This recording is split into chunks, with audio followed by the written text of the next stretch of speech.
My name is Bob Miller, and I am a World War II veteran. My parents had 4 girls, and they wanted a boy.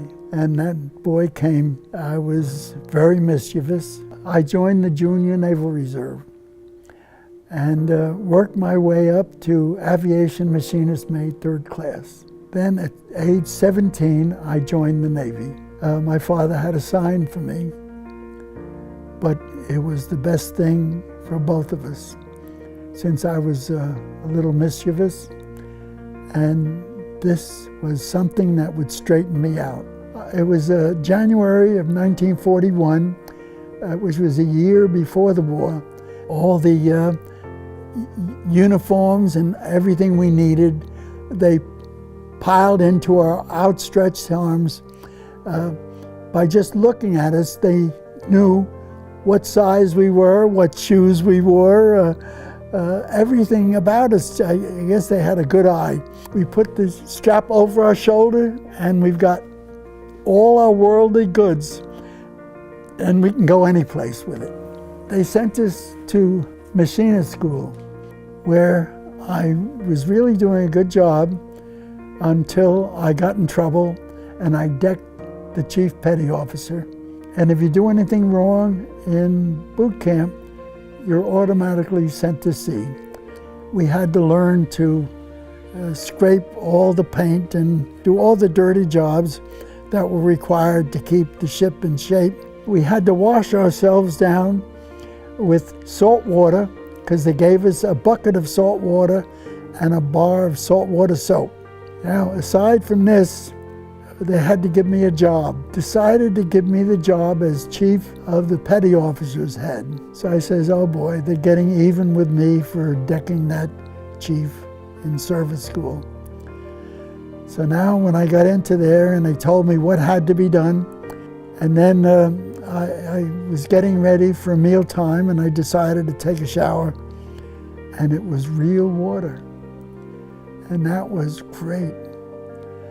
I could take a real shower. I felt human again. They transferred me to Norfolk, Virginia, Naval Air Base. Now here they put me in a squadron, VGF-28. We had to learn how to make these planes fly and keep them in the air so the pilots can do whatever they were trained to do. And it was so much to learn. And I really learned everything I could from what they taught me. They needed somebody to make sure all these planes flew. I got everything flying. And it was really, really a wonderful job. So they went ahead and they said, okay, we're taking all the planes and bringing them down to the dock and loading them on the aircraft carrier Charger. Now keep in mind that this Charger is only used in Chesapeake Bay in nice calm water. So here we're all loaded and we're now out in the ocean headed for Bermuda, and it's very rough out there. We get the first plane ready to take off. Tells the pilot to wind up and then down, and he goes down the deck. It happens that when he hits the end of the deck, the bow was down as low as it could go, and he went straight into the water. We didn't mind losing the plane, but we didn't want to lose the pilot. We get ready for the next plane to take off, and this time it takes off perfectly, and everybody cheers. Now they're ready to come back on board. Remember, this carrier is bobbing up and down, not just the bow, but the stern is doing the same, because the whole ship is going like this. And as he cuts, instead of being 3 feet above the flight deck to come down and catch the cable, now the back drops away and it's about 10 feet. When you come down like that, the landing gear just spread out and it collapsed. And of course, when it collapses, the propeller also gets damaged. And that could damage the engine also from sudden stop. So they decided to take 4 Esso tankers and convert them into aircraft carriers. And the tanker would still keep its, whatever was in those tanker that it was before, they would keep it and they would be able to use it all the destroyers that were their escorts, they would be able to surface them. Even while they were working on it, and they took the ship out for a shakedown, all the men came with it. All the workmen from the shipyard were still working on the ship, and they were still working while it went out and came back. And finally, when it was completed, it came to Bermuda. And we heard the Swanee's in. So we packed up everything and we took everything on board. And next thing you know, we have a small group of us, a couple of cruisers and destroyers.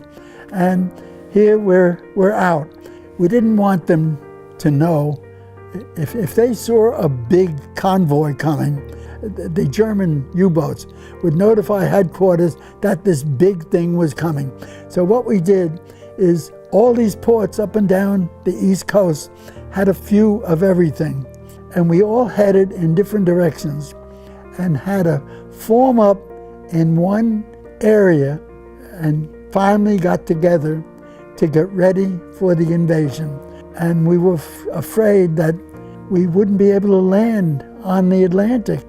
And on our convoys was split into three. One of the three convoys had Major Patton. He wasn't a general then. Major Patton and his tanks. He would be coming up from the south to attack. Patton was there on the outskirts, ready to come in. So now we're ready for the invasion of southern France. The wind, there is no wind. And I'm gonna have to catapult all these planes. And the admiral yells down to me, "Miller, we're gonna get all these planes off in 15 minutes. And I said, "What's the extra 5 minutes for?" And he laughed. Anyhow, we got to shooting all the planes off, and I didn't know it, but we broke the fleet record. Maybe it was the same time that we sent our planes off. We also dropped leaflets from President Roosevelt explaining that we're here to liberate them from Nazi Germany. They had a French ship. It was not finished yet because the British had damaged all their ships. And he had one turret working, and he was shooting at us. So we were shooting back at him, and our dive bombers also dive bombed him, and we got him out of commission. But next thing you know, all these troops, they're flying in, got shot down by our planes. And the ones that were coming on land, our planes now had rockets. There were big columns of German coming to get all their troops in. And here we shot them all and blew them up. And so for miles around southern France between Marseille and Toulon, no Germans could get through. So now they had trains and trucks that took a different way of coming in. The trains, even though they were camouflaged with all trees all over them, we were able to shoot them down because our planes would fly so low they could see everything. And they could see where the trucks or the tanks with a house built over them, they bombed it and the houses would blow up.